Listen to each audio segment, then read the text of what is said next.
Guys, आप लोगों ने अक्सर सिटी का टूर कराने वाली बसेस को सड़कों पे चलते देखा होगा, लेकिन नीदरलैंड में कुछ ऐसी बसें हैं जो कि सड़कों पर चल के सिटी का नजारा तो दिखाती हैं।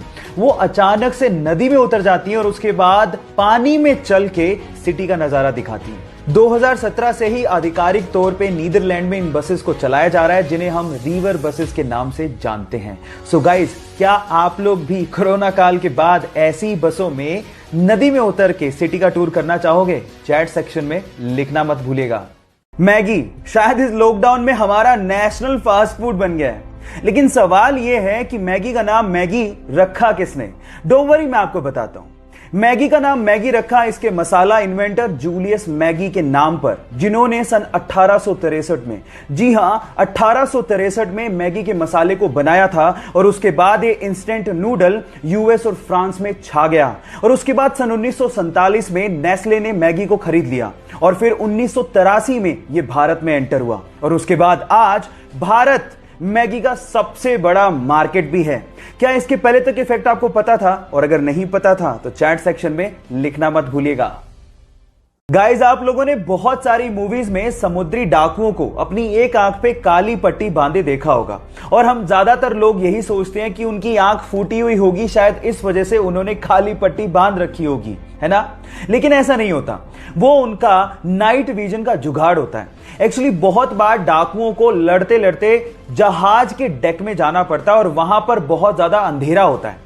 और हमें यह भी पता है कि उजाले से अंधेरे में जाने पर हमारी आंखों को एडजस्ट करने में समय लगता है। उसी एडजस्ट करने में लगने वाले समय को कम करने के लिए वो अपनी एक आंख पे काली पट्टी बांधते हैं, ताकि जैसे वो अंधेरे में जाए उसे हटाएं और उन्हें अंधेरे में दिखाई देना शुरू हो जाए।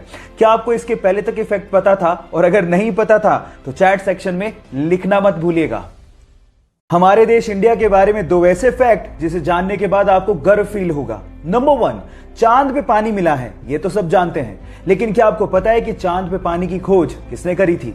डोंट वरी, मैं आपको बताता हूं। वो हमारी ही नेशनल स्पेस एजेंसी इसरो ने की थी। नंबर 2, पूरी ही दुनिया में नोबेल प्राइज को सबसे बड़ा प्राइज माना जाता है, लेकिन क्या आपको पता है कि पूरे एशिया में सबसे पहला व्यक्ति जिसे नोबेल प्राइज दिया गया था वो कौन था? डोंट वरी, वो भी मैं आपको बताता हूं। वो थे इंडियन, यस, रविंद्रनाथ टैगोर, जिन्हें 1913 में लिटरेचर के लिए सबसे पहले पूरे एशिया में नोबेल प्राइज दिया गया था। क्यों? इन दो फैक्ट को जानने के बाद हुआ ना आपका सीना गर्व से चौड़ा? सो गाइस, इसको शेयर करना लोगों के साथ मत भूलिएगा।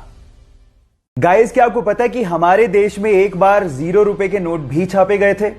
अब आप लोग कहेंगे 0 रुपए के नोट, वो किस काम के? डोंट वरी, मैं आपको बताता हूं। ये 0 रुपए के नोट आरबीआई ने नहीं, बल्कि फिफ्थ पिलर नाम की एक संस्था ने छापे थे। और उन नोट्स के ऊपर लिखा हुआ था कि अगर आपसे आपके हक के काम के लिए कोई रिश्वत मांगे तो उन्हें ये नोट दो और हमें बताओ।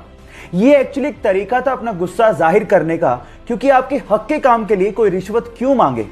ये भ्रष्टाचार को कम करने का तरीका आपको कैसा लगा? चैट सेक्शन में लिखना मत भूलिएगा। आर्मी, जिसके बिना किसी भी सुरक्षित देश की कल्पना नहीं की जा सकती। लेकिन अगर मैं आपसे कहूं कि इस पूरी दुनिया में एक ऐसा सुरक्षित देश है जहां पर आर्मी है ही नहीं, तो आप क्या कहेंगे?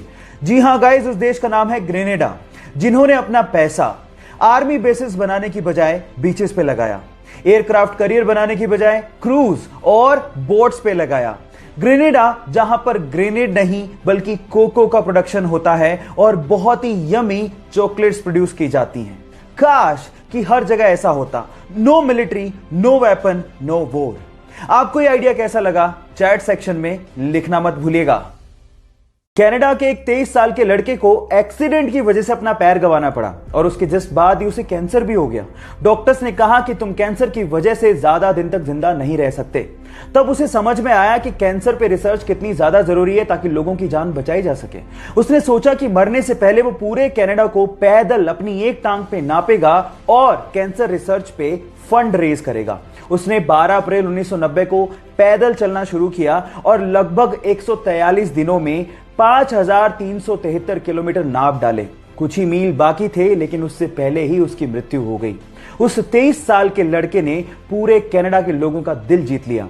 आज भले ही वो जिंदा ना हो, लेकिन कनाडा के लोगों के दिलों में वो आज भी जिंदा है। उसका नाम है टेरी फोक्स और उसके जज्बे को मैं दिल से सलाम करता हूं।